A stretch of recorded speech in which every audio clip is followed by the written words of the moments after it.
का इस्फहान स्वागत। मैं असद याकूब। आप देखें दोस्तों, आपका और हमारा अपना रिएक्शन यूट्यूब चैनल में करते हैं सब ठीक ठाक होंगे। चलते हैं दोस्तों video India Japan Malaysia plan against China in Delhi. अच्छा जी, दर्शना क्या डायलॉग। इंडिया जापान और मलेशिया तीनों चाइना को घेर रहे हैं। अच्छा जी, देखते हैं वीडियो, मेरे साथ वीडियो पर। हम लोग शांति चाहते हैं, चीन फायदा उठा रहा है। अब चीन हमें आंखें दिखा रहा है, धक्के दे रहा है। क्या चीन वही पुराना जापान चाहता है? कभी चाइना कोशिश करता है लद्दाख में भारत को धक्का देने, क्योंकि चाइना के कोई दोस्त नहीं है। हाँ, चाइना के गुलाम बहुत है दोस्त। सबसे बड़ा जो गुलाम है चाइना का, यानी कि पाकिस्तान, वो खुद अमेरिका से पैसे ले रहा है यार, कि जापान अब भारत की भाषा बोल रहा है। पाकिस्तान का गला सूख गया सुनते ही। दोस्तों, ये है 3 लोगों की घेराबंदी।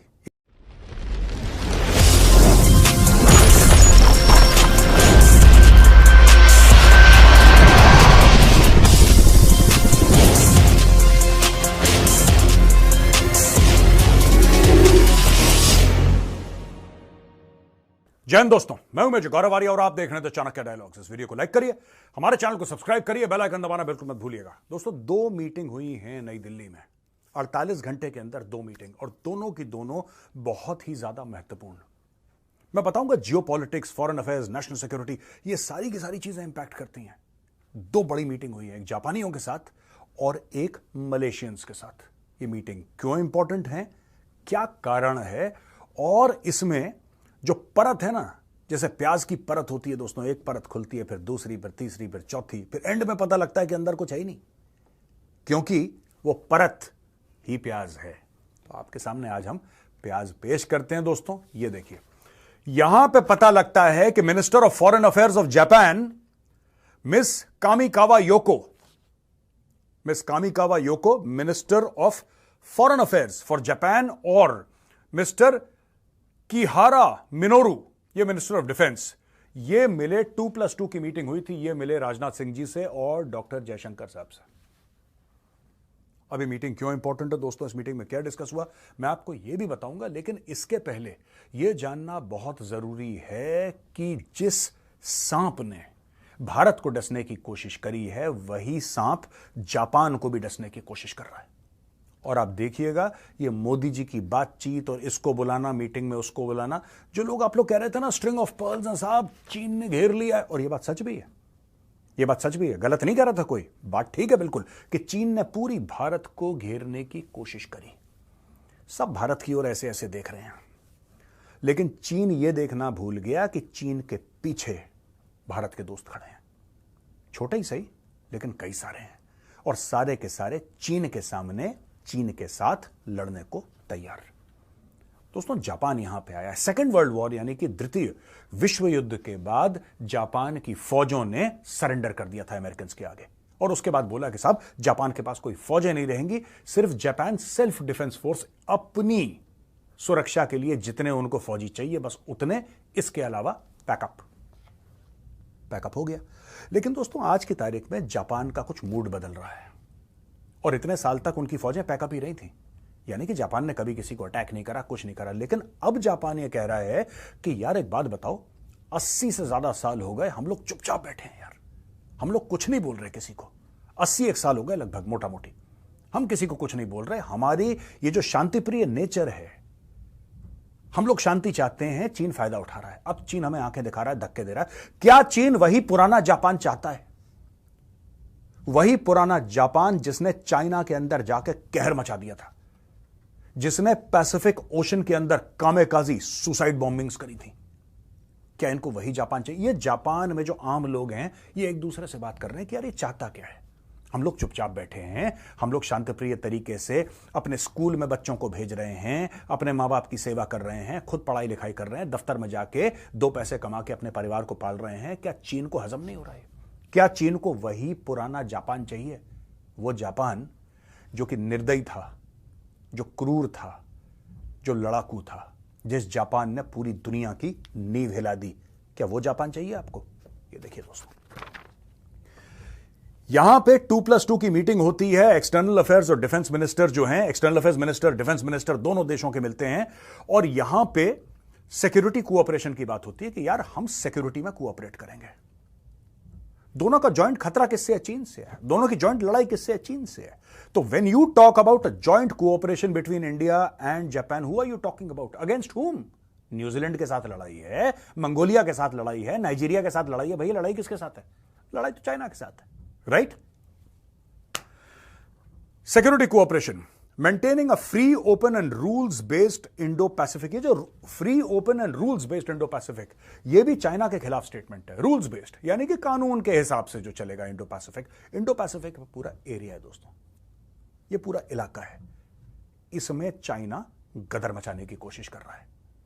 कभी चाइना कोशिश करता है लद्दाख में भारत को धक्का देने का, कभी चाइना कोशिश यह करता है कि छोटे छोटे देशों को ऐसे लोन दे कि उनकी रीढ़ की हड्डी टूट जाए, कभी चाइना कोशिश करता है कि फिलीपींस की नाव को डुबा दे, कभी चाइना यह कोशिश करता है कि अपने जहाज ताइवान के ऊपर उड़ाए, कभी चाइना कोशिश करता है कि ऑस्ट्रेलियन सबमरीन्स को आंखें दिखाए, कभी चाइना कोशिश करता है कि जापान के जो जहाज हैं उनके बिल्कुल करीब अपना जहाज ले आए, उनको डराने की कोशिश करे, उनका जो एयर स्पेस है उसको वायलेट करे। अब लोग परेशान हो गए चाइना से। अब बोला यार अब बस है, इसके आगे 10 far and no further, now we are taking a stand. ये देखिए साहब, advance defence cooperation including joint military exercises such as participation in Tarang Shakti, हमने कल ही कवर करा था। मेजरली राइट में आपने कल रात का मेजरली राइट देखा होगा तरंग शक्ति के ऊपर, उसमें जापान भी शामिल था। जापान ने भी अपने जहाज भेजे थे, धर्मा गार्डियन, जाइमेक्स एंड मालाबार। ये सारी की सारी एक्सरसाइजेस हैं। ये क्यों हो रही हैं? तरंग शक्ति का क्या लेना देना जापान का? जापान बोलेगा साहब तरंग शक्ति का हमारा क्या लेना देना, आप जोधपुर में अपना जहाज उड़ाओ, उसमें हमारा क्या लेना देना? लेना देना यह है दोस्तों, क्योंकि दुनिया ये एस्टिमेट कर रही है, नेशंस ये एस्टिमेट कर रहे हैं कि जब चीन के साथ लड़ाई होगी घेर के मारेंगे इसको, घेर के मारेंगे चाइना को, क्योंकि चाइना के कोई दोस्त नहीं है। हां, चाइना के गुलाम बहुत हैं दोस्तों, एक बात ध्यान रखना। और गुलामों की जो लॉयल्टी है ना, आप उन पर काउंट नहीं कर सकते, आप काउंट नहीं कर सकते। और सबसे बड़ा जो गुलाम है चाइना का, यानी कि पाकिस्तान, वो खुद अमेरिका से पैसे ले रहा है यार, वो खुद अमेरिका से पैसे ले रहा है। तो how can you trust, how can China trust? ये शहद से मीठी, हिमालय से ऊंची, सागर से गहरी, समंदर whatever, this is not feasible. ये झूठी बातें हैं। पाकिस्तानियों को जिसने पैसे 2 बोटियां फेंकी, वो 2 मिला के भौंकेंगे। वो बोलेंगे अच्छा आज आप मालिक हो, ठीक है जी। वो बोलेंगे आज वेडनेसडे है, वेडनेसडे को अमेरिका मालिक है, थर्सडे को चाइना है, फ्राइडे को कहते हैं फ्राइडे सऊदी अरब, सैटरडे कोई और। जो रोटी फेंके, जो बोटी फेंके, वो पाकिस्तान का मालिक। लेकिन यहां पे हैं कॉमन इंटरेस्ट्स हैं, कॉमन थ्रेट है, सब लोग मिल गए एक बार। तो कोई कह रहा है इस एक्सरसाइज में, कोई तरंग शक्ति में, कोई मालाबार में अपने जहाज भेज रहा है, और सब लोग मिलकर सिर्फ एक प्लान है दोस्तों। ये कह नहीं रहे हैं, ये मुंह पे कोई नहीं बोल रहा, ये कोई साफ साफ बात नहीं कर रहा, लेकिन प्लान वही है कि जिस दिन लड़ाई होगी घेर के चीन को मारेंगे। ये देखो साहब। इसके अलावा transfer of advance radar technology from Japan to India, cooperation in area of unmanned ground vehicle, UGV robotics. आपको पता है जापान की टेक्नोलॉजी दुनिया उसका लोहा मानती है। रोबोस जापान में बड़े कारगर हैं, बड़ी अच्छी तरीके से उनका इस्तेमाल करती है उनकी डिफेंस फोर्सेस, या फिर इवन उनकी ऑटोमोबाइल इंडस्ट्री, या फिर कोई भी वहां पे फैक्ट्री हो, कोई भी इंडस्ट्री, वहां पे रोबोस का इस्तेमाल होता है। और जापान ने अरबों डॉलर लगाए हैं उनके रिसर्च और डेवलपमेंट के लिए दोस्तों। और अरबों डॉलर लगाने के बाद यह पता लगाया जापान को कि हम इनको और भी तरीके से इस्तेमाल कर सकते हैं, और वो टेक्नोलॉजी भारत के साथ शेयर कर रहा है। एडवांस रडार, जापान के radar among the finest in the world. वो कह रहा है हम आपको टेक्नोलॉजी देने को तैयार हैं यार, हम बैठे हैं, बताओ क्या करना है। दोस्तों इसके अलावा यहां पे बातचीत चल रही है, मिनिस्टर्स कंडेम्ड। अच्छा, यहां पे फिर पाकिस्तान का एंगल आ रहा है, और जापान ने खुल के जॉइंट डिक्लेरेशन से मैंने पॉइंट उठाए हैं, जॉइंट डिक्लेरेशन जो, क्योंकि हर समय जब ऐसी मीटिंग होती है, इंपॉर्टेंट मीटिंग, तो दोनों देश या तीनों देश, जितने भी देश होते हैं, वो सारे के सारे जॉइंट डिक्लेरेशन देते हैं, दोनों साइन करते हैं कि हम ये कहते हैं। यहां पे साफ नाम लिया है लश्कर तैयबा और जैश मोहम्मद का। लश्कर तैयबा और जैश मोहम्मद का जापान ने नाम लिया है, और जापान ने यह बोला है कि साहब ये जो हैं ये बंद होना चाहिए, इनके खिलाफ एक्शन होना चाहिए, चाहे अलकायदा हो, चाहे इस्लामिक स्टेट हो, चाहे दाइश हो, चाहे लश्कर तैयबा, जैश मोहम्मद, कोई भी ग्रुप हो, यूएन लिस्टेड टेरर ग्रुप, सबके ऊपर बराबर का बराबर एक्शन होना चाहिए, यह जापान ने बोला है। और उस जॉइंट स्टेटमेंट ने बोला, यानी कि जापान अब भारत की भाषा बोल रहा है। पाकिस्तान का गला सूख गया सुनते ही कि यार ये जापान, क्योंकि ये फिर जाते हैं जापान से भीख मांगने के लिए।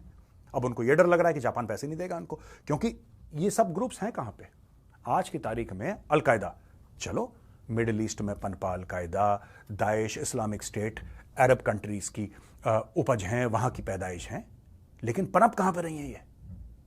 इनको सेफ सेंचुरी कहां पे मिल रही है? पाकिस्तान के ट्राइबल एरियाज में।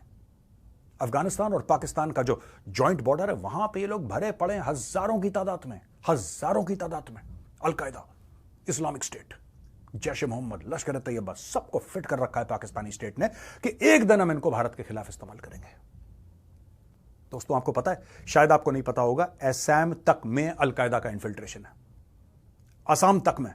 आप समझ लो, जो हम समझते थे ना कि अलकायदा किसी और की प्रॉब्लम है, नहीं बॉस, अलकायदा आपकी और मेरी प्रॉब्लम है। अलकायदा भारत के अंदर है, अलकायदा असम में ऑपरेशनल है। और अलकायदा असम में किसके कंधों पर बैठकर आया है, मैं आपको यह भी बता दूं। जिन लोगों का दिल धड़कता है ना कि बांग्लादेश से रेफ्यूजीज आ रहे हैं, उन रेफ्यूजीज में एक कोर ग्रुप है जमात इस्लामी का। वही जमात इस्लामी जिसने शेख हसीना के खिलाफ एक्शन करा था और बांग्लादेश की सड़कों पर मारकाट मचाई थी और हिंदुओं को मारा था, वही जमात इस्लामी अपने कंधे पर बैठा के अलकायदा को लेकर आया है भारत के अंदर। ये मैं आपको आज बता रहा हूं, आप खुद पता लगा लो। सोर्सेज अपने बिल्कुल फिट हैं boss, 100% reliable. Al Qaeda is inside India, it is in Assam right now. आज की तारीख में मैं बात कर रहा हूं, टुडे।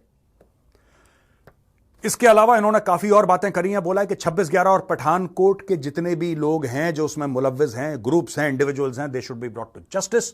ये सीधी सीधी पाकिस्तान के मुंह पर एक थप्पड़ है, इसलिए पाकिस्तान का गला सूखा हुआ है। वहां पे दोस्तों मलेशिया का जो प्राइम मिनिस्टर है अनवर इब्राहिम, वो एक जॉइंट कॉन्फ्रेंस करता है प्रधानमंत्री नरेंद्र मोदी के साथ। मलेशिया कौन सा देश है? मलेशिया वही देश है जिसका लीडर था महातीर मोहम्मद, जिसने कश्मीर के बारे में, जिसका दिल बड़ा धड़का था एक टाइम पे, याद है? कश्मीर के, हाय हाय कश्मीर, धक धक धक धक कश्मीर। उसका अब तो चला गया, वो हो गया ऑफ। तो हुआ क्या है दोस्तों यहां पे कि भारत ने पाम ऑयल के इंपोर्ट बंद कर दिए थे, चीखें निकल गई थी मलेशिया की। अब ये वाला बंदा है, डिसेंट है, ये वाला बंदा डिसेंट है, और इसने एक बड़ा प्यारा कमेंट दिया है। इसने बोला है कि प्रधानमंत्री मोदी मेरे दोस्त हैं, प्रधानमंत्री मोदी मेरे दोस्त हैं। फिर इसने बोला है कि सिर्फ दोस्त नहीं, प्रधानमंत्री मोदी मेरे भाई हैं। आज तो मैं मलेशिया का प्रधानमंत्री हूं आज की तारीख में, लेकिन एक जमाना यह था कि जब मैं कुछ नहीं था, आई वॉज नोबडी, मैं कोई भी नहीं था, उस वक्त भी प्रधानमंत्री मोदी मेरे भाई थे। यह बात उसने पब्लिकली बोली है। यहां पे उन्होंने बोला है कि अच्छा, एमओयू साइन हुए दोनों सरकार के बीच में, recruitment, employment, repatriation of workers और cooperation in the field of Ayurveda, digital tech, youth affairs and sports. और डिजिटल टेक क्या है कि यूपीआई चलेगा मलेशिया में, आप देख लेना। साल भर के अंदर मोदी जी ने बोलना है कि यूपीआई चलाओ, यहां से जाओ, भीम ऐप पे पेमेंट करो, या जो भी आप पेटीएम, गूगल पे, जो भी आप यूज करते हो, whatever, and you can pay in Malaysia. ये भी होने वाला है। When he talks about digital tech, मैं आपको बता रहा हूं, prime minister Modi is 99% talking about fintech. उनका फोकस ही हुआ है कि पूरी दुनिया यूपीआई यूज करे, पूरी दुनिया इंटरकनेक्टेड हो जाए, ठीक है? फिर आपको कोई ये डॉलर शॉलर का चक्कर ही नहीं है, तो इसलिए बड़ी तेजी से मामला। अच्छा, यहां पे बोला है कि digital council, India and Malaysia have decided to establish a digital council and a startup council. और इनका जो ट्रेड है वो तकरीबन $20 अरब पहुंच चुका है, भारत और मलेशिया का, ठीक है जी। यहां पे कई चीजों के ऊपर डिस्कशन हुआ। यहां पे दोस्तों प्रधानमंत्री मोदी के साथ जो बात हुई है अनवर इब्राहिम की, जो कि प्रधानमंत्री मलेशिया के, काफी मामलों में उनकी बात हुई, डिफेंस कोऑपरेशन, टेररिज्म। और उन्होंने बोला यार देखो, आपकी अगर कोई चिंता है मलेशिया को लेके, आप हमें प्रूफ भेजो, और जो एक्सट्रेडिशन है, यानी कि मलेशिया से वापस भारत को भेजना, कोई भी आदमी हो जो भारत का मुजरिम हो, मलेशिया में छुपा हो, हम उसके बारे में भी सोचेंगे। आप भेजो हमारे पास प्रूफ, वी वांट टू। ये पुरानी जो चीजें हैं वो खत्म करो, जो पहले जो हुआ। उनका ये कहने का मतलब था कि पुरानी सरकार ने जो जहर उगला था, ये कश्मीर फश्मीर लेके जो भी था ड्रामा, ये सब करो बंद, ये पुरानी चीजें हैं, इस पर मट्टी पाओ, नए सिरे से बात करते हैं, भारत के साथ पार्टनर करना चाहते हैं। इसलिए सबके सामने ये बोला कि प्रधानमंत्री मोदी सिर्फ दोस्त नहीं है, मेरा भाई है। और जब मैं कुछ नहीं था, आज तो मैं प्रधानमंत्री हूं मलेशिया का, जब मैं कुछ भी नहीं था तब ये मेरे भाई थे, राइट? अब दोस्तों, एक तो डॉक्टर जाकिर नाइक, मैं आपको सलाम पेश करता हूं। I hope you are fine in Malaysia sir, ठीक है जी। पीस टीवी, किसी भी दिन तुम्हारा पत्ता कटेगा बेटा, किसी भी दिन तुम्हारा पत्ता कटेगा। अब prime minister Anwar Ibrahim of Malaysia Bharat आए हैं और प्रधानमंत्री मोदी से कुछ प्रोमिसेस करी हैं। भारत ने ज्यादा कुछ बोला नहीं जाकिर नाइक के बारे में। जाकिर नाइक एक टेररिस्ट है, वो एक आतंकवादी है दोस्तों। उसने लोगों को लेक्चर दे दे के उनका दिमाग खराब कर दिया और लोग फटने लगे दाएं बाएं। ये जाकिर नाइक की देन है and he must face justice in Indian courts, right. लेकिन भारत ने ज्यादा तवज्जो नहीं दी क्योंकि कुछ चीजें हैं दूसरी पार्टी को पता है, सबके सामने कई चीजें ऐसी होती हैं बोल नहीं जाती। वो कन्वे हो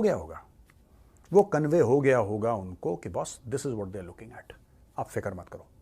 अब दोस्तों आपने देखा 2 विजिट्स हुई, एक जापान की और एक मलेशिया की, और दोनों विजिट्स में ये जो पूरी चीजें हैं, आपको पता है मलेशिया को भारत कहां ले गया, मोदी जी कहां ले गए। इनकी बातचीत में एक और बात हुई है, चुपचाप, बिना बोले कि वो दुश्मन है, बिना बोले कि वो देश गलत है, बिना बोले कि वो क्रुक्स हैं ना, लेकिन मलेशिया को भी पता लग गया कि बात चीन की हो रही है। दोस्तों ये है 3 लोगों की घेराबंदी, यानी कि इन 3 लोगों के दिमाग से घेराबंदी। प्रधानमंत्री Modi, NSA Ajit Doval, doctor S Jaishankar. इसलिए ये दोनों हाई फ्लाइंग विजिट्स भारत में हुई 24-48 घंटे के अंदर, with in 48 hours, 24 to 48 hours दोनों चीजें खत्म हो गई, 2+2 खत्म हो गया और अनवर इब्राहिम साहब की विजिट भी खत्म हो गई। अब दोस्तों ये जो बात हुई ना पूरी मोदी जी की, अनवर इब्राहिम ये कह रहे हैं कि मोदी जी मेरे भाई हैं, मेरे दोस्त हैं, ये तो पूरब का मामला था, जापान और मलेशिया, ये ईस्ट का मामला था। इसको मोदी जी ने निपटाया। मोदी जी बैठे अपने जहाज में और सीधा पोलैंड में समय बिताएंगे, आधे दिन के लिए उतरेंगे कीव में। कीव का चैप्टर हम कल कवर कर चुके हैं कि मोदी जी कीव जाने वाले हैं, कीव जाएंगे, यूक्रेन की राजधानी है, और उसके बाद वापस इंडिया। दोस्तों आने वाले दिन बड़े इंटरेस्टिंग होने वाले हैं। चलिए अब लेते हैं कुछ सवाल और जवाब। भानु तेज पूछते हैं कि जो डिफेंस की फील्ड है इसमें बहुत समय लग जाता है अंडरस्टैंड करने के लिए, और किसी को इस चीज को आर्मी में सर्व करना पड़ता है इसको समझने के लिए, और हमारी मिलिट्री जो है वो ब्यूरोक्रेसी की वजह से बहुत सफर कर रही है, क्योंकि sitting on top of our army which has people who have never served in the regular army. Do you think it's time for us to recruit short service commission officers into MOD such that it will become more efficient? और फिर ये कहते हैं कि जो Chanakya diaries हैं उसको affordable रखिए कि डिफेंस एस्पिरेंट्स उसको खरीद लें। अच्छा, मैं दोनों सवालों के जवाब दूंगा। पहली चीज ये है कि यस, मुझे ऐसा लगता है कि आपको सब्जेक्ट मैटर स्पेशलिस्ट लाने चाहिए। ये सिर्फ बात फौज की नहीं है, बात सिर्फ ब्यूरोक्रेसी की नहीं है, right. Some of the bureaucrats are very good यार, दे आर फिनोमिनल, राइट। हमारा देश इतनी तरक्की कर रहा है, लोग कह रहे हैं कि 3rd लार्जेस्ट इकोनॉमी बनने वाला है। अगर हमारे सारे ब्यूरोक्रेट्स खराब होते तो हम कभी वहां तक नहीं पहुंच पाते। Some of them are exceptional, some of them are bad. मिलीजुली सरकार है, हर जगह होती है, हर जगह होती है। लेकिन यस, डिफेंस मिनिस्ट्री में शॉर्ट सर्विस कमीशन ऑफिसर्स आप लोगे वो अलग चीज है। Even at the short service commission officer अगर जाएगा तो he will go at a middle management level, right. He will go at a middle management level. वहां पे वो ज्यादा बेचारा कुछ कर नहीं पाएगा। 10 साल की नौकरी के बाद चला जाएगा, अगर एक्सटेंशन ले लिया 14 साल की नौकरी के बाद चला जाएगा, है ना। नहीं, what you need is lateral move at the top, lieutenant general level पे। You should have at the very top of the defense ministry reporting directly to the defense minister. आपको इस स्ट्रक्चर को आपको मॉडिफाई करना पड़ेगा। You have to make it an armed forces friendly structure. आप कह रहे हैं, समझ रहे हैं मेरी बात, आर्म्ड फोर्सेस फ्रेंडली स्ट्रक्चर। एक तो ये बात है, मैं आपकी बात से सहमत हूं, लेकिन ये कहना कि ब्यूरोक्रेट्स ने सब कुछ करा, ऐसा नहीं है, ऐसा बिल्कुल भी नहीं है। मिक्स एंड मैच आपको अच्छे लोग बुरे लोग हर डिपार्टमेंट में मिलते हैं, ब्यूरोक्रेसी में भी मिलते हैं, हर जगह मिलते हैं। दूसरी चीज आप ये कह रहे हैं कि चाणक्य डायरीज जो है मैगजीन आपकी, आप उसको अफोर्डेबल रखिएगा। दोस्तों हम तो बेच ही नहीं रहे उसको। अभी का जो चाणक्य डायरीज का है मामला, we are not selling it, we are just giving it to various people in the system. हम इससे कमाई अभी 1 रुपए की भी नहीं है, तो हम सेल कर ही नहीं रहे। अब कितने की बिकेगी, सेकेंड एडिशन किस तरीके से बिकेगा, क्या होगा, वो सब हम बाद में देखेंगे, राइट। वो that we'll discuss later, let us see how it goes. Doctor Harshal Mehta, हाँ जी Harshal, I must congratulate you, the gap is a niche and top. Thank you very much Harshal, thank you very much. इनका सवाल है कि current interim government है बांग्लादेश में, इसमें instability है, to create certainly some echoing impact on our northeastern borders, isn't it? According to you, sir, will the seven sister state witness growing radicalization and fresh infiltration of Jamaat based? यही चीज जो मैं कह रहा था, यही चीज जो मैं कह रहा था। डॉक्टर हर्षल मेहता, जो आपका सवाल है, यही चीज मैंने कवर करा था। ये 100% ये अभी से नहीं हो रहा है, ये काफी टाइम से हो रहा है।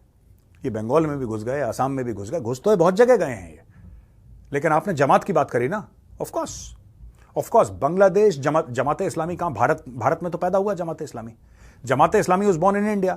जमाते इस्लामी is very active in India. It is very active in Pakistan. It is very active in Bangladesh. It is active in other countries also. पर मैं एक ट्रायंगल बता रहा हूं आपको, ऐसे ट्रायंगल बनता है ना, पाकिस्तान, बांग्लादेश, इंडिया का एक ट्रायंगल बनता है। जमाते इस्लामी तीनों जगह है। पैदाइश जमाते इस्लामी की भारत की है।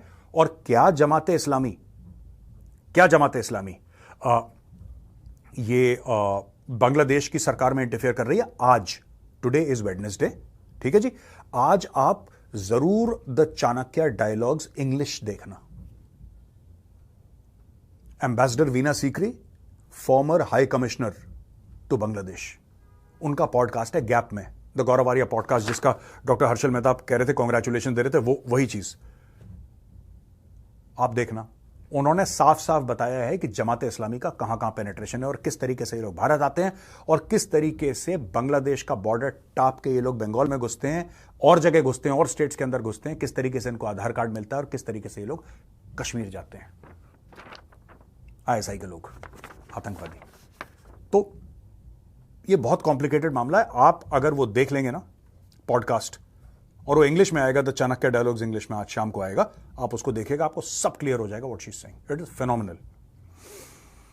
Tipu master, can you talk about US defence cooperation act? Seems like an excellent deal for us if passed with a report on Pak terror funding and potentially cutting their funds if found, CAATSA waiver and tech transfer. देखिए, ये सब चीजें सुनने में बड़ी अच्छी लगती हैं टीपू मास्टर जी। हम लोग सिर्फ ये सोच रहे हैं कि यूएस ये दे देगा, काट्सा वेवर दे देगा, फिर बोलेगा अच्छा ये टेक्नोलॉजी ले लो, ये जी का इंजन ये पकड़ लो, अच्छा ऐसा हो जाएगा। ये सब ठीक है, पाकिस्तान टेरर वगैरह, इसके एवज में यूएस को चाहिए क्या? और अगर ये इतनी आसान चीज होती और हम इतनी आसानी से वो चीज दे देते जो यूएस को चाहिए, तो फिर बात ही क्या थी? फिर तो आप और हम डिस्कस कर ही नहीं रहे होते। यूएस को क्या चाहिए? ओ भाई, यूएस को सबसे पहले चाहिए कि ये जो इंडिया का जो आइडिया है, ठीक है, अपना सॉवरेनिटी का आइडिया, सबसे पहले इस पे कॉम्प्रोमाइज करो आप। स्ट्रेटेजिक सॉवरेनिटी की बात करता है ना इंडिया, स्ट्रेटेजिक सॉवरेनिटी, वो कह रहा है इसको कॉम्प्रोमाइज करो यार। जहां हम बोलेंगे वहां पे आप जाओगे और वहां पे आप कंडेम करोगे या साथ दोगे या अपना सपोर्ट हिलाओगे या हटा दोगे। ये सब तो ये बड़ी कॉम्प्लिकेटेड चीजें होंगी, ये सब जो आप कह रहे हैं। Everything will happen in due course of time, but it is not that simple, right? इसके अंदर बहुत लेयर्स हैं। दोस्तों, बहुत बहुत धन्यवाद आज का वीडियो देखने का। अगर पसंद आया तो इस वीडियो को लाइक जरूर करिएगा, और कई हमारे ऐसे मित्र हैं, लाखों की तादाद में लोग वीडियो देखते हैं रोज के रोज हमारे, लेकिन भैया बेल आइकन नहीं। तो जी दोस्तों, वीडियो होगी खत्म। भाई, पाकिस्तान के बारे में बहुत गलत लफ्ज बोलते हैं मेरे साथ। चले, मानता हूँ मतलब कि पाकिस्तान के हालात इसका ठीक नहीं है, पाकिस्तान इसका भीख लेकर खा रहा है, ये भी मानता हूँ कि जो डॉलर की खुशबू सुंघाएगा वही हमारा आका और मौला है। लेकिन इतनी भी यार डिसरिस्पेक्ट ना किया करें। हम भी इंसान हैं, पत्थर तो हमारे दिल में है, नहीं है, सीने में है, दिल है, जज्बात हैं। लेकिन आप थोड़ा सा ऊपर क्या चले गए, आप तो भगवान ही बन बैठे हैं। आप तो कहते हैं बस हम ही हम हैं। ऐसी जो है ना चीज़ें मेरे साथ। वो एक मकूला है या शेर बना हुआ है कि खुदा किसी को ऐसी खुदाई न दे कि अपने सिवा कुछ दिखाई न दे। अभी ये दिन होते हैं मेरे भाई, ये वक्त होता है, ये हालात होते हैं जो एक दूसरे के साथ होते रहते हैं और बदलते ऊपर नीचे लोग आते जाते रहते हैं।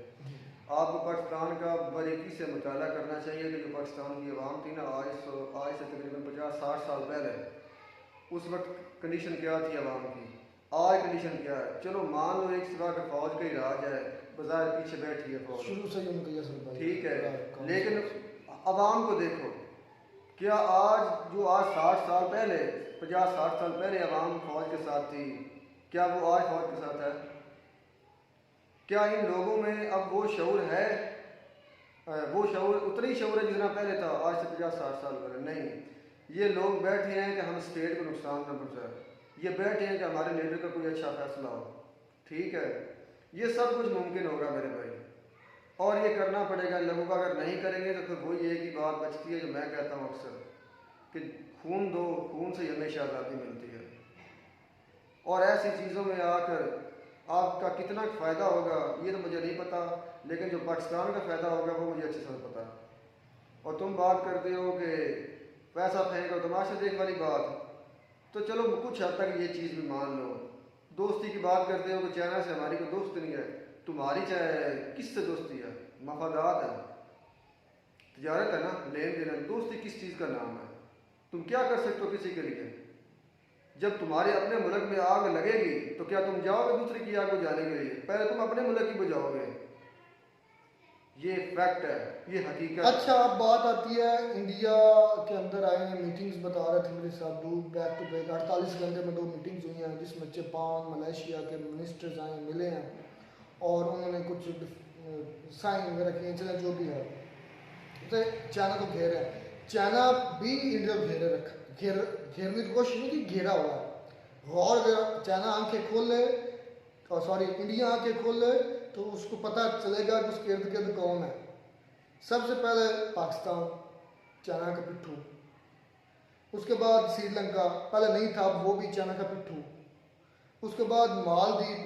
हाँ, अब मालदीव भी कुछ बैक्स फुट पे आया, इंडिया में आया है, वो क्या नाम है, मुइज जो है, और उसने आकर गुहार लगाई है कि आप हमें सपोर्ट करें, लेकिन उनका फिर भी कोई पता नहीं है। मेरे साहब और पूरे इंडिया को मैं एक बात बता दूं, अगर वर्ल्ड में किसी 3 मुल्कों की लड़ाई बनती है ना आपस में, तो वो 3 हैं, उनमें से आप नहीं है, अमेरिका, चाइना और रूस, ये 3।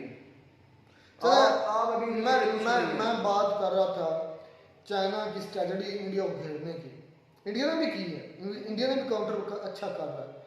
अब देखें, जितना ईरान क्लोज है ना चाइना और रूस के, उतना ईरान इंडिया के क्लोज नहीं है, ठीक है। जितना अफगानिस्तान क्लोज है चाइना के, उतना इंडिया क्लोज नहीं है।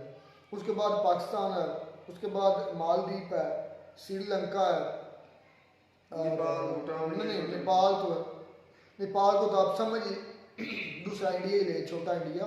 नेपाल तो ऐसे जैसे राइट हैंड है इंडिया का। नेपाल भूटान जो है ना वो मतलब कुछ हद तक इंडिया प्रो इंडियन है।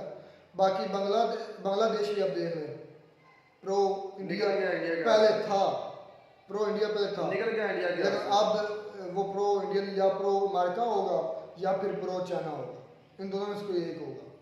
तो ज़्यादातर चांसेस चाइना के हैं, प्रो चाइना होने के, क्योंकि चाइना उधर जारी बात उनको पैसे देगा, डॉलर देगा, और ये उधर भी पाकिस्तान ही है, पुराना पाकिस्तान, तो हो सकता है वो पैसों के लालच में इंडिया के खिलाफ कुछ काम कार्रवाई शुरू कर दे। तो इसी तरीके से अब काउंटर में इंडिया ने भी घेरा, नेपाल, हाँ नेपाल इंडिया का, उसके बाद जापान, ताइवान, रशिया जो है ना, रशिया ये सबसे ज़्यादा इंपॉर्टेंट इस गेम में है, सबसे ज़्यादा इंपॉर्टेंट इस गेम में रशिया, जो ये एक दूसरे को घेर रहे ना, क्योंकि एशिया के खित्ते में कहो ना, हाँ मतलब इस पूरी गेम के अंदर जो चाइना इंडिया खेल रहा है ना एक दूसरे को घेरने की, इसमें सबसे ज़्यादा इंपॉर्टेंट रशिया, बड़े भाई की तरह बैठा, ठीक है ना।